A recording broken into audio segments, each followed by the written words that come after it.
এটা single bathroom CPC pipe দিয়ে করলাম। বাথরুম ওয়ারিং প্রায় কমপ্লিট। সামনের পাইপটি উপরে ফল সাইডে উঠছে, এটা ঠান্ডার জন্য কালেকশন, কারণ এটা সিঙ্গেল ওয়ারিং, এটা ডাবল নয়, বরাবর ফল সাইডে চলে গেছে। তারপর আছে লোটাউন বাংলা কমাডের জন্য, আর ওটা কমাডের পয়েন্ট।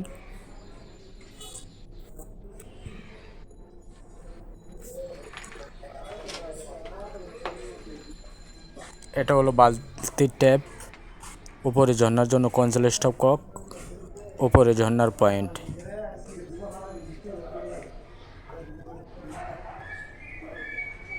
সিপিভিসি পাইপের ওয়ারিং প্রায় আমাদের কমাটো গোছানো গাঁথনি করেছি, এখন কমাটটা ঢালাই দিব। কমাট সেটিং করা প্রায় শেষ পর্যায়ে, এখন ঢালাইটা দিলি বাথরুমের কাজ আপাতত শেষ। তারপরে টাইসের পর আলহামদুলিল্লাহ বাথরুমের কমাট ঢালাই শেষ হয়েছে, আপনারা দেখতেছেন।